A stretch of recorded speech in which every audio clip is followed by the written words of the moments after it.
सबसे पहले तो हमें तंत्र और मंत्र बताइए कि ये क्या है, क्या डिफरेंस है। देखिए, तंत्र और मंत्र जो दोनों चीजें हैं, दोनों बहुत डिफरेंट चीजें हैं। तो अगर हम मंत्रों की ताकत में आते हैं, तो जब हम भगवान का नाम ले रहे हैं तो कितनी ताकत होती है मंत्रों में?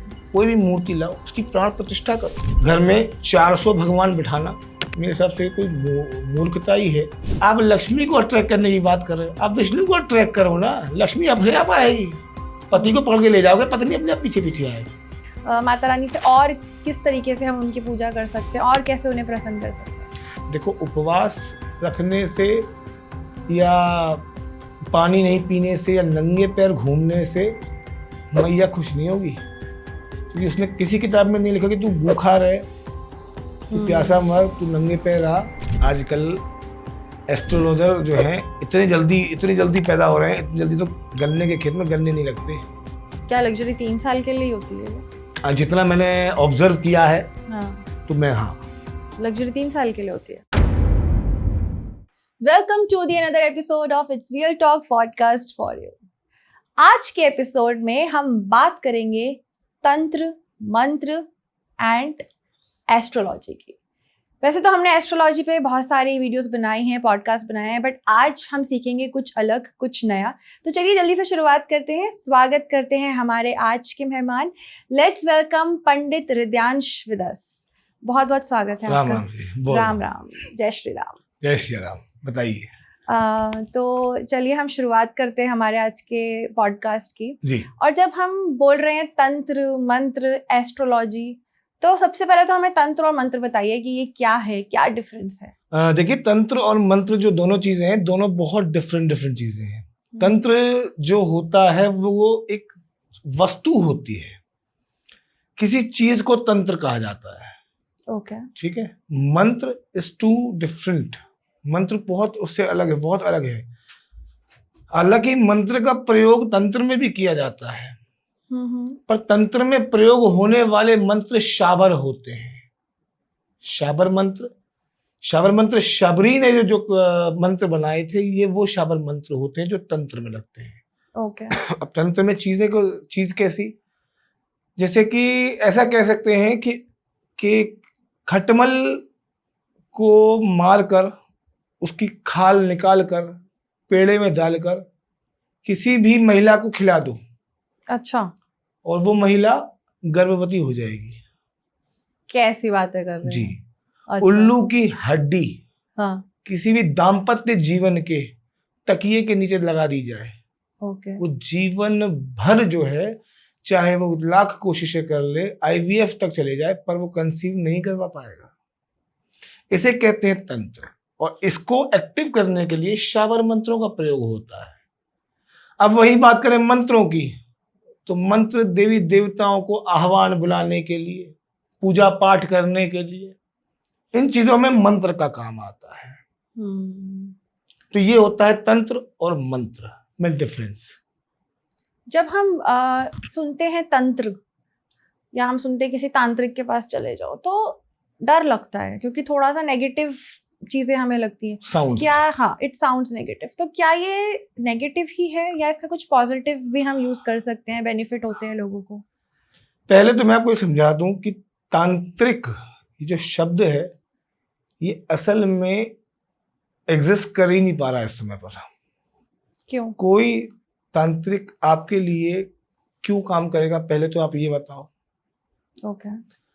किसी ने अपनी पूरी जीवन की साधक बन के किसी चीज को मनाया, कोई चीज हासिल करी, वो आपको मुफ्त में क्यों दे देगा? चलो चंद पैसों के लिए भी क्यों दे देगा? कितना दोगे आप उसको? 50,000 रुपए, 1 लाख रुपए, 10 लाख रुपए? उसने अपने जीवन के इतने साल लगा दिए। तो कोई तांत्रिक, मेरे हिसाब से इतना बड़ा तांत्रिक कोई नहीं है जो नेगेटिव एनर्जीज को सामने लाए। ओके। तो डरने की जरूरत नहीं है। तांत्रिक के पास जाना बिल्कुल, आपको शिव की पूजा करते हो आप, तो शिव के गले में मुंड मालाएं हैं, तो इसमें क्या मतलब, शिव से भी डरना चाहिए? जब आप शिव से नहीं डरते तो तांत्रिक से डरते हो क्यों? तांत्रिक तो इंसान है। तो तंत्र में ताकत है, अब तांत्रिक में नहीं है। तो तांत्रिक भूल जाओ, एक साधारण मनुष्य समझो उसको। हम्म। कोई साधक भी होगा तो वो बताएगा भी नहीं कि उसके पास कोई क्या चीज है। ये पहली निशानी है तांत्रिक की। अगर उसके पास कोई विद्या है, उसने कोई चीज को कमाया है, बनाया है, किसी को प्रसन्न किया है, कोई पिशाचिनी, कोई यक्षिनी, कोई कर्ण पिशाचिनी, ऐसे कुछ कुछ भी उसके पास पावर्स है, तो वो बताएगा तक नहीं आपको। ये क्या होता है जो आप बता रहे हो, पिशाचिनी, कर्ण पिशाचिनी? कर्ण पिशाचिनी एक देवी होती है। ओके। उनकी सिद्धि आजकल बहुत लोग वायरल करते हैं फालतू की चीजें कि कर्ण पिशाचिनी ऐसी, कर्ण पिशाचिनी असल में 3 साल के लिए आती है कान पर। ओके। उनको सिद्ध किया जाता है और सिद्ध करने के बाद में वो एक कान पे आती है। अच्छा। और एक कान पे आने के बाद में हम्म। वो सामने वाले को उसको सोने नहीं देती, वो सो ही नहीं पाता, वो सिर्फ साधना ही करता रहता है माई की। अच्छा। साधना करते करते वो इतना विलीन हो जाता है कि उसे कुछ समझ में ही नहीं आता। कर्ण पिशाचिनी इतनी आसानी से मिलने वाली नहीं है जितना भ्रम लोगों ने फैलाया हुआ है। कर्ण पिशाचिनी एक बार आएगी 3 साल के लिए, और सामने जो भी आएगा उसके बारे का पास्ट, प्रेजेंट और फ्यूचर लिखित में बता के जाएगी। पर 3 साल बाद वो चली जाएगी, कान लेके जाएगी। कान लेके जाएगी मतलब? सुनने की शक्ति खत्म उस कान से। अब कुछ लोग होते हैं कि इस कान पे ले ली, पैसा कमा लिया, फिर इस कान पे ले लिया, फिर यहाँ से पैसा कमा लिया, पर फिर दोनों कान चले जाएंगे। 6 साल में दोनों कान चले गए। अब तुम हो गए बहरे, लोभ जिंदगी के मजे। तो ऐसा पैसा भी किसी काम का नहीं कि जिसमें आदमी अपना सिर्फ और सिर्फ पैसे के पीछे भागे। ये सिद्धियां जो होती है ये अलग अलग होती है। कर्ण पिशाचिनी अलग होती है, यक्षिका अलग होती है। पर कोई भी चीज आप मांग रहे हो, आप सिद्ध कर रहे हो, तो क्या जरूरत है आपको? पहले तो ये बताओ। किसी को कोई जरूरत नहीं है, सिर्फ अपना ईगो सेटिस्फाइड करने में सब लग गए हैं आजकल। सबको तांत्रिक बनना है। तांत्रिक होता क्या है? अरे वो तंत्र क्यों करेगा? तो कोई तांत्रिक किसी के लिए गलत नहीं करता। कितनी टाइप की सिद्धि होती है? बहुत प्रकार की। अच्छा, ओके। बहुत प्रकार की, मैं बता नहीं सकता। किताब खोल लोगे तो जितने पन्ने किताब में होंगे उतने प्रकार की सिद्धियां होती हैं। ओके। तो करने वाले पे ऊपर है, वो कर क्या रहा है, किस चीज का साधक है। शक्तियां देवी से भी आ रही है, शक्तियां शिव से भी आती है, शक्तियां पिशाचों से भी आती है।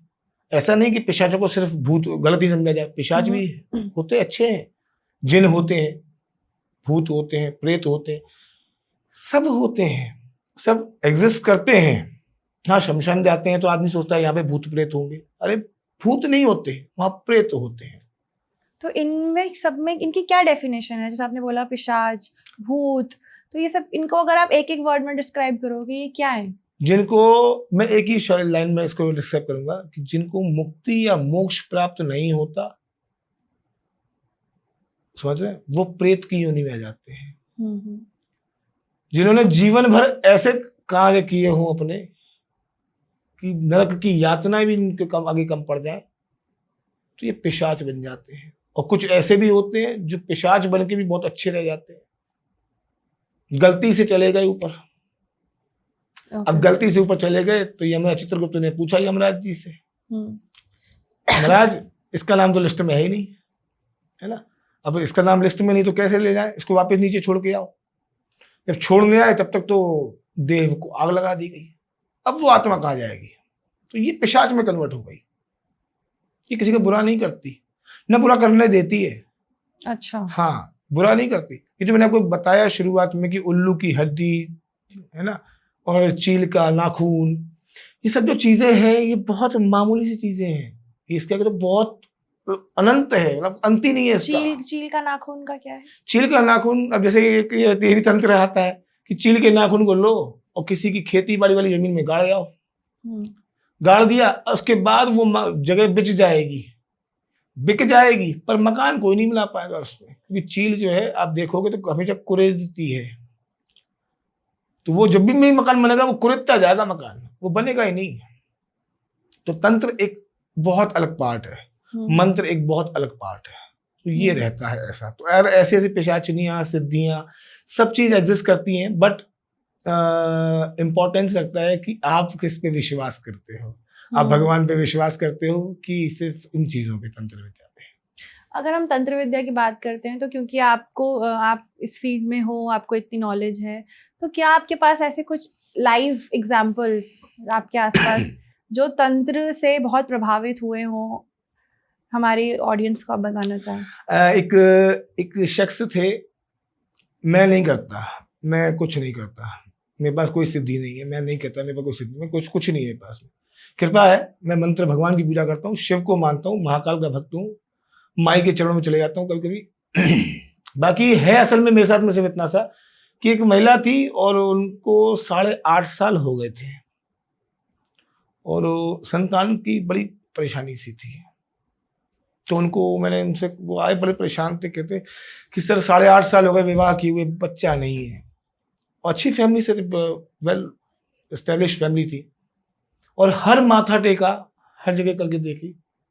तो मैंने सिर्फ उनको एक तरीका बताया, वो जो भी तरीका था वो तरीका था, उनको बताया और मैंने उनकी कुंडली से वसीला निकाल दिया कि तुम्हें इस तारीख में से पहले पहले तुम्हें गुड न्यूज़ मिलेगी। और वो तारीख थी 28 जुलाई 2024। उनका फ़ोन मेरे पास में 28 जुलाई को नहीं आया, उनका फ़ोन ठीक है 8 अगस्त को आया मेरे पास में और फ़ोन भी आया और फ़ोन के बाद उनका तोहफा भी आया।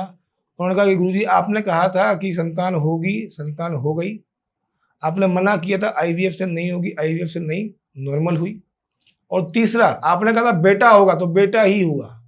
तो उस परिवार की खुशियाँ जो हैं बहुत अच्छी लगी मुझे, और जो इंसान को मिल जाता है और भगवान का शुक्रिया कर देता है तो मेरे लिए इससे बड़ा कुछ बड़ा नहीं है, उससे बड़ा तो ये है। तो अगर हम मंत्रों की ताकत में आते हैं, तो जब हम भगवान का नाम ले रहे हैं तो कितनी ताकत होती है मंत्रों में?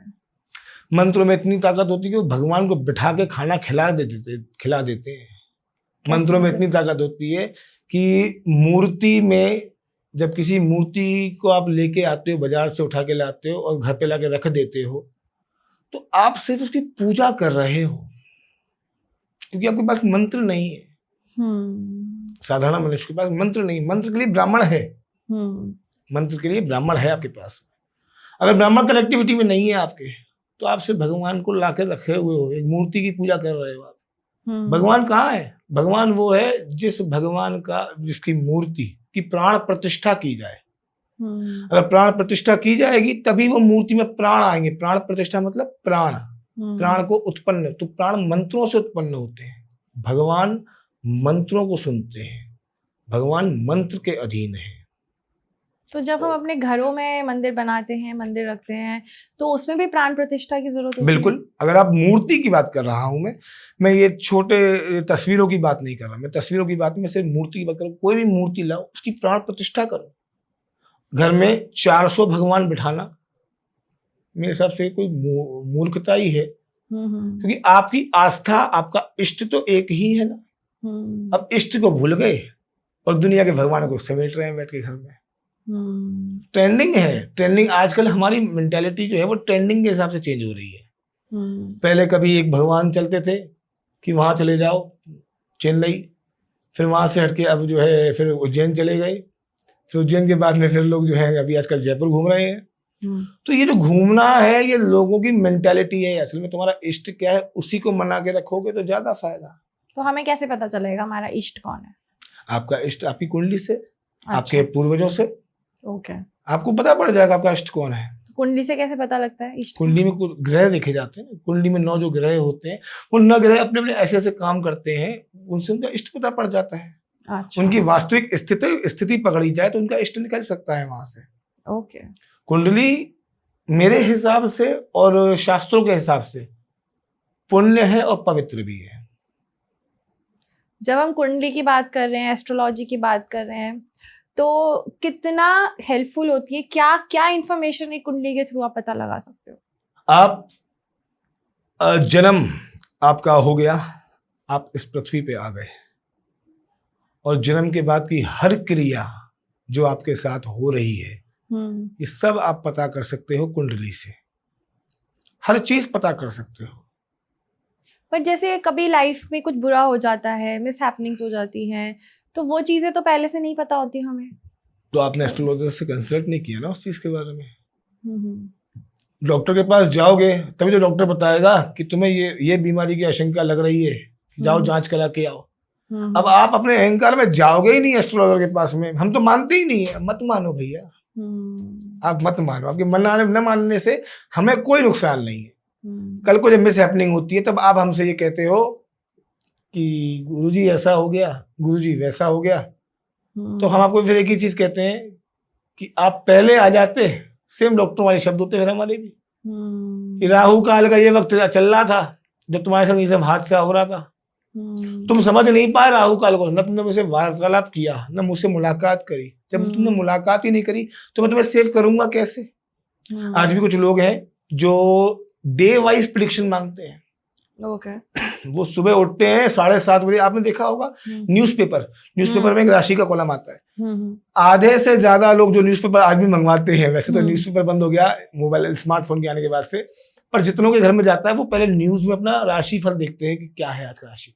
तो राशिफल देखते हैं, मतलब दे बिलीव्स ऑन दैट वन। ठीक है, तो अब क्या होता है, ऐसे कुछ लोग आज भी पूछते हैं गुरुजी आज का दिन कैसा जाएगा।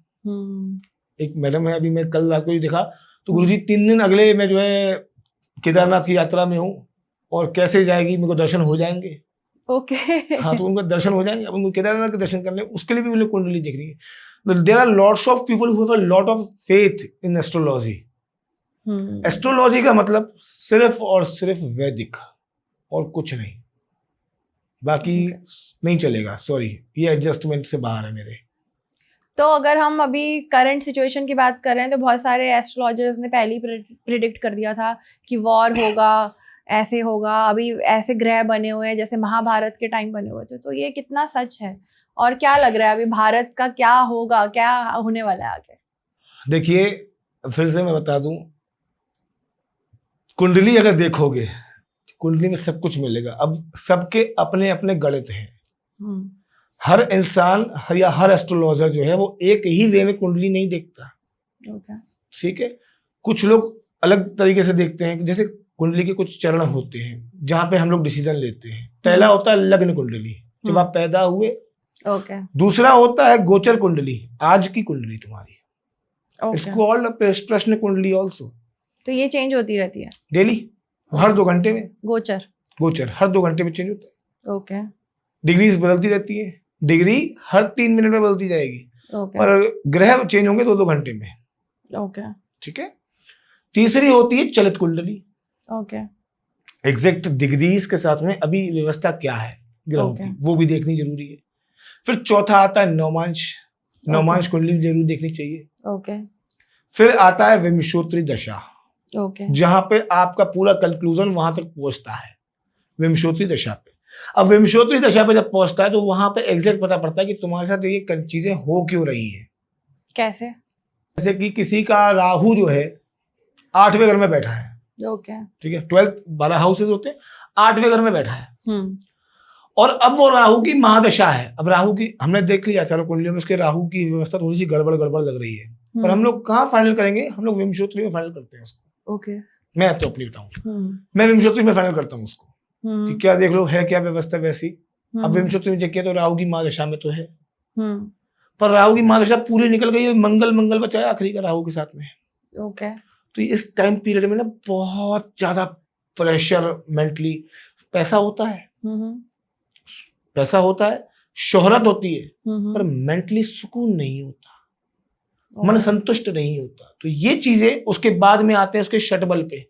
कि हर स्टार का अपना एक पावर होता है, वो पावर वहां पे देखा जाता है कि कितना किसका पावर है। उसके बाद उसको रिजल्ट बताया जाता है कि ये चीज है आज की तुम्हारे साथ में, ये तुम्हारे साथ होने वाला है। इस टाइम से इस टाइम ड्यूरेशन के बीच में अपने आप को सेव कर लो, खर्च में ज्यादा मत करना। ये वक्त में तुम्हारी नौकरी लग जाएगी, ये वक्त में तुम्हें कंसीव हो जाएगा, ये वक्त में तुम मकान खरीद लोगे। तो ये सारी चीजें जो है ये वो विंशोत्तरी दशा से मालूम पड़ जाती हैं, और रिजल्ट जो है वो शटबल बता देता है। तो हम लोग कोई विधाता तो नहीं है, हमने जो पढ़ा है हमें वो सब पढ़ना पड़ता है किसी की कुंडली के अनुसार। तो अगर हम जब जो बाकी एस्ट्रोलॉजर्स अगर अभी जैसे कर रहे हैं प्रेडिक्शंस, तो वो आपको क्या लग रहा है? अगर आपसे पूछे हम कि कैसे होने वाला है तो आपका क्या आंसर होगा? अब ऐसा समझ लीजिए कि 47 दिन की गाड़ी थी, ठीक है, कुछ दिन गुजर गए, अब बाकी दिन बचे हैं। 47 दिन में आप और मैं वापस बैठेंगे इसी कुर्सी पे, फिर से एक पॉडकास्ट करेंगे और तब शांति होगी, तो अपन देखेंगे क्या होता है। तो मतलब आपको कहने का मतलब है कि ये 47 दिन का समय है, फेर है, ओके। सिर्फ 47 डेज का फेर है। 47 डेज बाद शांति हो जाएगी, वो माफी मांग लेंगे, चुप हो जाएंगे और कुछ नहीं होने वाला। और उनकी असल में क्या होता है, विनाश काले विपरीता बुद्धि। जब किसी का विनाश का समय आ जाए ना, तो वो ऊंट पे भी बैठा हो तो कुत्ता काट खा लेता है। तो उसका वो समय चल रहा है।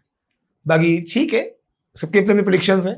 हमारा प्रेडिक्शन ये है कि 47 दिन की कहानी थी, 47th डे पर आपको शांति मिलेगी शहर अपने देश में और सब अच्छा होगा। अगर हम देखते हैं कि कोई कपल है जिसमें बहुत अनबन हो रही है, बहुत लड़ाइयाँ हो रही हैं, तो क्या एस्ट्रोलॉजी के थ्रू हमारे ग्रह के थ्रू ये पता लग सकता है कि क्या प्रॉब्लम है इनमें, इनकी क्यों नहीं बन रही, क्या किसी का एक्स्ट्रा मैरिटल अफेयर है, ये सब चीजें कुंडली से पता लगती हैं? बिल्कुल। कैसे बहुत से तरीके हैं इसको मालूम करने के, पर कुंडली में एक जो बेसिक जो मैंने जो पकड़ा हूं, और आपको मैं एक ही तरीके से समझ सकता हूं कि लग्न का स्वामी, 5वें भाव का स्वामी, इन दोनों में अगर शत्रुता हो तो जो है व्यवस्थाएं खराब होंगी। तो अगर इसको बेटर करने के लिए क्या रेमेडीज होती है? बहुत सारी रेमेडीज हैं, जैसे कि सबसे सुंदर रेमेडी तो एक है जिसको लोग भूल गए आजकल। असल में ये तो छोटा सा एक हमारा एक वो है, पर ट्रेलर है, कितना पिक्चर बाकी है। तो वशीकरण के थ्रू या लक्ष्मी को आप प्रसन्न कैसे करोगे, उसका एक बहुत सिंपल सा तरीका है, शास्त्रोक्त तरीके से। बाजार से सोए हुए विष्णु भगवान ले आओ। अच्छा। बाजार से सोए हुए पीतल के हों, चांदी के हों, सोने के हों, जैसी आपकी सामर्थ्य हो वैसे आप ले आओ, अपने मंदिर में रखो। वो एक कटोरी में आएंगे, उनके समय कटोरी भी आएगी। ओके। उस कटोरी में उनको बिठा दो, मतलब लिटा दो, उसमें पानी भर दो और थोड़ा कच्चा दूध डाल दो, ठीक है। और चरणों में लक्ष्मी माता बैठी होती है, उसमें उस मूर्ति में बैठी होती है। उसमें बस कहते हैं क्षीर सागर संभूताम शरीर विष्णु माशुताम यजमान हितार्थाय लक्ष्मी मावायाम। तो मतलब इसका कि लक्ष्मी मैं यजमान हूं तेरा, दृष्टि बनाए रख। पहला तरीका, ये पहला तरीका है, इसमें कोई रेमेडी नहीं करी आपने। भगवान को सिर्फ हाथ ही तो जोड़े, सिर्फ दूध ही तो डाला पानी के साथ में। गंगा जी विष्णु जी के पैरों के नीचे हैं। गंगा जी कहाँ जाती हैं? गंगा जी समुद्र में जाती है। और समुद्र का राजा कौन है? भगवान विष्णु। अब भगवान विष्णु लक्ष्मी जी को लेके बैठे और क्षीर सागर है। कितना मजा आएगा आपने घर में भगवान के लिए व्यवस्था बना के दी। अरे आप लक्ष्मी को अट्रैक्ट करने की बात कर रहे हो, आप विष्णु को अट्रैक्ट करो ना, लक्ष्मी अपने आप आएगी। पति को पकड़ के ले जाओगे, पत्नी अपने आप पीछे पीछे आएगी। चलो पंडित जी ये तो हमसे नहीं हो पाएगा, कौन दूध लाए रोज रोज, कौन पानी डाले, कोई ऐसा उपाय बताओ जिसमें राहत मिल जाए जल्दी से। अष्टगंधा का तिलक चांदी की कटोरी में ली जाए, चांदी की कटोरी में अष्टगंधा डाल दिया जाए। ओके। उसमें थोड़ा सा गाढ़ा सा 2 या 4 बूंद गंगा जल डाल के उसको इस उंगली से 17 बार घुमाना है, ऐसे। ऐसे। ओके। 17 टाइम्स घुमा के ओम श्री महालक्ष्मी नमः, ठीक है। 17 टाइम्स घुमा के जब जब घर से बाहर निकलो तब तक माथे पे लगा के निकलो। ओके। ये रामबाण इलाज है, पैसा कभी कमी नहीं होगा। और भी बहुत सारे उपाय हैं, भंडारा है उपायों का। माँ लक्ष्मी को प्रसन्न करने के लिए दुनिया पागल है, पर एक बात फिर से बता देता हूँ, लक्ष्मी प्रसन्न तुम पे तभी होगी जब उनके पति की इज्जत आदर करोगे। जब तुम हरि को नहीं पूछ सकते हो तो फिर लक्ष्मी तुम्हारे से कैसे प्रसन्न होगी। आदमी लक्ष्मी के पीछे भागा जा रहा है, भागो, कितना भागोगे, और कौन सी जेब है जो ले जाओगे ऊपर। तो हरि को प्रसन्न करने के लिए विष्णु जी के लिए क्या क्या चीजें बताया आपको मैंने इतना इजीली। देखो उपवास रखने से या पानी नहीं पीने से या नंगे पैर घूमने से मैया खुश नहीं होगी, क्योंकि उसने किसी किताब में नहीं लिखा कि तू भूखा रहे, तू प्यासा मर, तू नंगे पैर आ, ठीक है। तो ये चीजें एग्जिस्ट नहीं करती हैं, समझने की चीजें हैं। लॉजिक में जाओ, शास्त्रों में जाओ। एकादशी होती है, तो हम लोग खाना पीना नहीं खाते, उसे क्या बोलते हैं? क्या बोलते हैं मतलब? आज अन्न नहीं खाएंगे, हाँ, तो क्या हो गया? उपवास। उपवास। शिवरात्रि में भी तो उपवास होता है, खूब आलू खा रहे हो, खूब भांग पी रहे हो, तो ये भी तो उपवास ही है। कोई ने नहीं बोलता भगवान तुमको कि तुम भूखे रहो, मुझे पूजो। तो सबसे अच्छी चीज है कि सुबह और शाम को एक दीपक माँ के आगे लगा दो, और हो सके तो 9 दिनों में लाल वस्त्र पहनो, और हो सके तो लाल रंग का तिलक लगाओ माथे पर। असल में तिलक भी एक रेमेडी है। माथे पे तिलक लगाने के निकलने से, जैसे आपने लाल रंग का तिलक लगा दिया माथे पे, जैसे आपने लगाया और आपने बड़ा लगाया इतना। मेरा काम थोड़ा सा दूसरा है, मेरे को मैं पूजा पाठ में रहता हूँ, और जैसे मैं पुरोहित भी हूँ तो पंडिताई भी मेरा काम है। फिर मुझे फेस रीडिंग भी करनी है कभी, और फिर मुझे कभी हीलिंग करनी है, कभी मुझे किसी का ऑरा स्कैन करना है, किसी का ऑरा चेक करना है, किसी को मैनिफेस्ट करना है, तो बहुत सी चीजें करनी है। तो इसमें एनर्जीज क्लैश होती है मेरे से। तो मेरे को इसलिए बड़ा करना पड़ता है कि भाई छोटे से काम चलता नहीं मेरा। मैं छोटा इसलिए लगाता हूँ कि छोटी मोटी पावर तो है वो तो मैं हजम कर लेता हूँ, बड़ी पावर को तुम संभाल लो। तो इसीलिए महिला हो या पुरुष हो, घर से निकलते समय लाल रंग का कर कुमकुम निकाल के लगाए निकले ना घर से, तो उसे नजर नहीं लगेगी। असल में नजर लगती क्या है? लोग बोलते हैं कि पंडित जी हमें नजर लग गई, तो परसों के गए थे, पैसे कमा लाए, पैसे मैंने कार खरीद ली और इनको नजर लग गई, और भी बीमार पड़े चार। भैया नजर लगाई किसने? उसने तुम्हें कुछ गलत तो बोला नहीं, उसने तुमसे कोई गलत बात तो की नहीं, उसने नजर लगाई। और नजर किसे बोलते हैं? नजर कहाँ से आती है? टोक नहीं, नजर नजर आंखों से। तो नजर आंखों से आ रही है, तो आंखें ही हैं जो नजर लगा रही हैं। और सबसे पहले आंखें तुम्हारा फोरहेड देख रही है। तो वशीकरण करने वाला इंसान सबसे पहले तुम्हारा फोरहेड दिखेगा। और जिस तरह जो इंसान तुम्हारा माथा देख रहा है, माथा सूना है। अगर विवाह से पहले हो तो अष्टगंधा का तिलक लगाओ, और विवाह के उपरांत हो तो लाल रंग की बिंदी माथे पे होनी जरूर चाहिए। क्योंकि ये निशानी भी है, और ये तुम्हें उस जो परिवार जिस परिवार में तुम शादी करके गए हो, और जो तुम्हारे अतीत में या जो भी परेशानियां रही है, ये सारी परेशानियों का ये तुम्हें सारांश निकाल के इसको जो भी नेगेटिव पावर्स या एनर्जीज तुम्हारी काम करने आ रही होंगी, सबकी सब रुक जाएंगी। तो ये बहुत इंपॉर्टेंट है लाल कुमकुम। ये जरूरी चीजें, इनके बिना काम नहीं हो पाएगा। ये होती है। तो अगर हम नजर की बात करें तो नजर, आपने बोला कि कोई आपको देखेगा और नजर लगे, लेकिन आजकल जैसे सोशल मीडिया का टाइम है, कभी कभी होता है हस्बैंड वाइफ ने फोटो डाल दी, कलेश हो गया, हम क्या बोले, अरे यार हमें नजर लग गई। तो इस तरीके की नजरें कैसे लगती हैं? या हमने किसी को फोन पे अपनी कोई गुड न्यूज बताई और हमारा वो काम नहीं हुआ, तो हमें लगेगा कि नजर लग गई। तो ये जो चीजें होती हैं क्या होती है, और इनके क्या टोटके हैं कि वो ना लगे? हाय, ये शब्द बहुत छोटा सा है, पर शब्द के बहुत मायने हैं। हाय असल में क्या होता है, जब आप किसी को गुड न्यूज दे रहे होते हो, तो वो गुड न्यूज लेकर जो है आपको गुड न्यूज लेकर वो पहचान नहीं पाता उस चीज को, क्योंकि शायद से उसे वो चीज नहीं मिली हो। और जब ना मिली हो तो इंसान परेशान हो जाता है। ये इंसान की एक स्वभाव है, मोह में है वो, उसको मोह उसका माया में है। और माया तुम्हारे पास आ गई, माया मतलब धन तुम्हारे पास आ गया। अब उसको जलन इस बात से तुम्हारे पास धन कैसे आ रहा है इतना, तो उसको बोली हाय, हाय राम हो। तो जो ह वाले जितने भी शब्द हैं ये सब हाय ही हैं। ये पहले हाय लगा देते हैं। इसमें बहुत सिंपल सी रेमेडी है, ज्यादा टेंशन वाली कोई रेमेडी नहीं है। रुई की बाती बना लो, उसे तिल के तेल में डुबो लो, 1 स्पून लो, स्पून पे उसको रखो। बाती के 2 हिस्से होते हैं, एक आगे की तरफ, एक पीछे की तरफ। और लेकर जिसको भी है, जैसे आपको अपने पति के लिए है या पति को आपके लिए है, तो आप अपने पति पे 3 बार सीधा और 7 बार उल्टा। अच्छा, पहले 3 बार सीधा? हाँ, पहले 3 बार सीधा, फिर 7 बार उल्टा घुमाएंगे।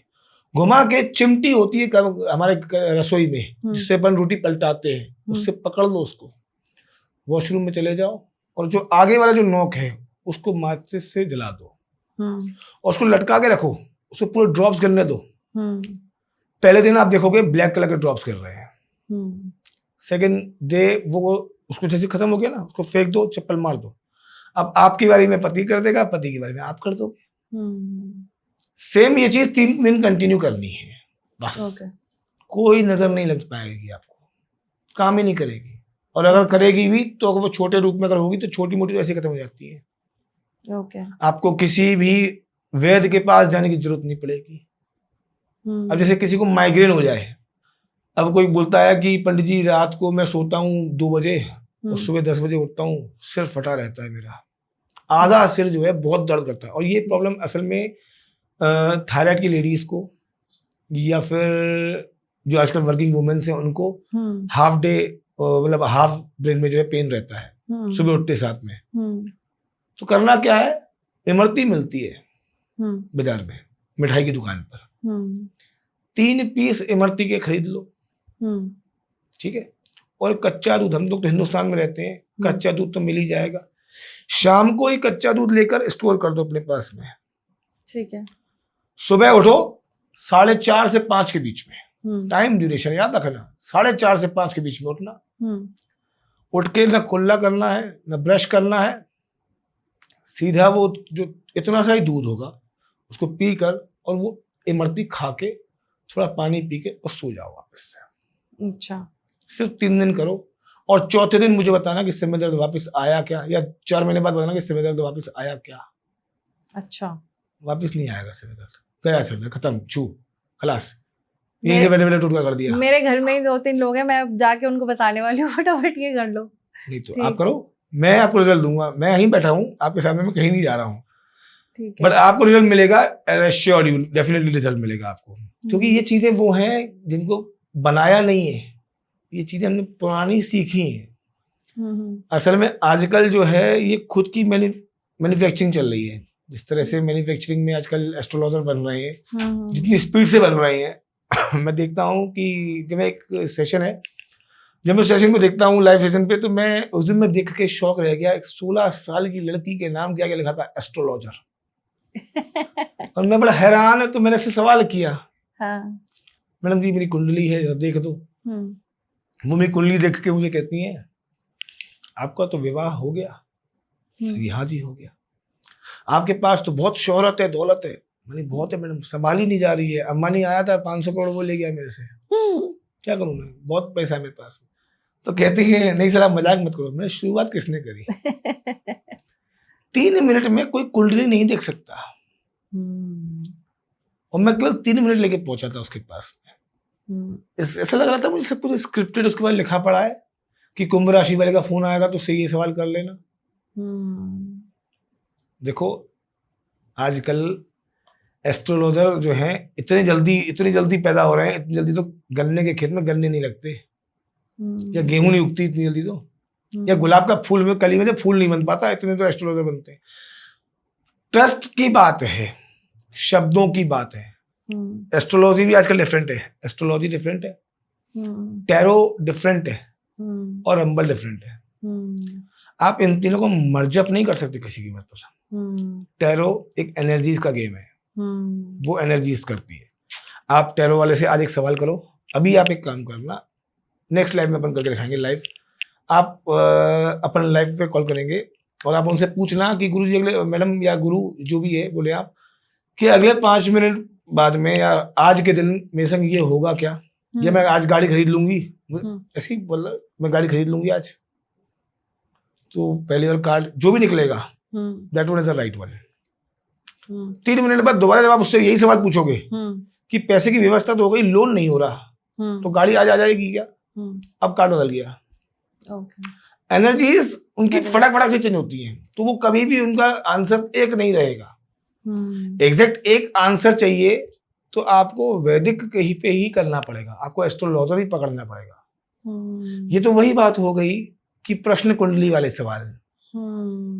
कोई भी प्रश्न कुंडली ओपन होती है वो एक दिन में एक बार ही ओपन होती है आपके लिए। ओके। जैसे आपका फोन आया कि रियांश जी जरा आज का प्रश्न कुंडली खोल दो, मैंने आपका सिर्फ नाम डाला, डेट ऑफ बर्थ है आपकी, आपने कहा हाँ है, टाइम है, आपने टाइम नहीं है, कोई बात नहीं, मैंने प्रश्न कुंडली खोल दी। पूछे सवाल। अब आपने कहा कि मेरे को आज जो है लंदन जाना है, जा पाऊंगी या नहीं जा पाऊंगी, या मेरा ये काम पेंडिंग है काफी समय से, ये कब होगा। तो ये सवाल आपने मुझे जब पूछा तो वो प्रश्न कुंडली से निकलेगा उसका आंसर, ठीक है ना। पर एक ही बता पाऊंगा मैं आपको, उसके बाद वो कुंडली डिस्ट्रॉय हो गई आपके लिए, फिर वो कुंडली दोबारा ओपन नहीं होगी। ओके, ठीक है, दैट इज कॉल्ड प्रश्न कुंडली। अब लोग क्या करते हैं, प्रश्न कुंडली ओपन करवाते हैं, ओपन करवाने के बाद में उसमें सवाल पे सवाल, सवाल पे सवाल, सवाल पे सवाल देते हैं।